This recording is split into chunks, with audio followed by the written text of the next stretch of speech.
দুই বাংলার জনপ্রিয় অভিনেত্রী জয়া আহসান সোশ্যাল মিডিয়ায় নিয়মিত ছবি পোস্ট করে সবার উপস্থিতি জানান দেন তিনি। শীতের সকালে জয়া সামাজিক মাধ্যমে পোস্ট করলেন বেশ কিছু ছবি, আর এতেই সামাজিক মাধ্যমে ঝড় উঠল। প্রায় নিজের নতুন নতুন ছবি শেয়ার করে থাকেন তার ভক্ত অনুরাগীদের জন্য। এবারও তার ব্যতিক্রম ঘটেনি। নতুন এক ফটোশুট করে সোশ্যাল মিডিয়ায় ঝড় তুলেছেন এই অভিনেত্রী। তবে অনেকেই জয়ের নতুন লুকের বন্দনা করছেন, আবার অনেকেই শুক্রবার সকালে এমন ছবি পোস্ট করার তীব্র নিন্দা জানিয়েছেন।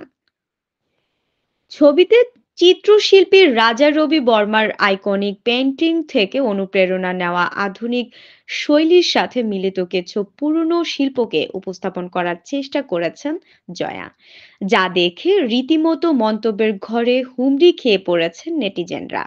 শীতের সময় জয়ার খোলামেলা ছবি যেন মুহূর্তের মধ্যেই ভাইরাল হয়েছে নেট দুনিয়ায়, আর মন্তব্যের ঘরে ভরে গেছে ইতিবাচক নেতিবাচক কথায়।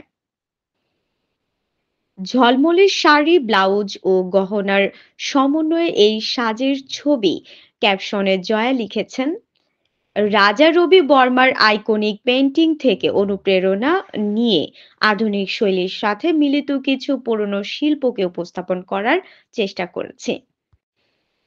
গহনা ও পোশাকের পৃষ্ঠপোষকতাও রয়েছে।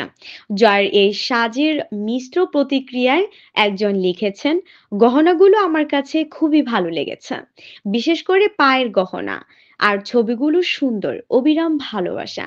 কমেন্ট সেকশনে একজন বলেছেন, জয়ের মার্কেট পড়ে যাচ্ছে, তাই ওঠানোর চেষ্টা করছেন। আবার কেউ কেউ কাব্যও করছেন। এক নেটিজেন লিখেছেন, চন্দ্রমুখী, আমি তো তোমার প্রণয়ে আসক্ত নই, তবে কি আমি তোমার আগুনে পুড়তে বসেছি। প্রকাশিত ছবিগুলোতে নায়িকাকে যেমন মোহনীয় রূপে দেখা গেছে, তেমনি স্টাইলেও দেখা গেছে বৈচিত্র্য। যদিও নেটিজেনদের একাংশ ছবিগুলো দেখে নেতিবাচক মন্তব্য করেছেন।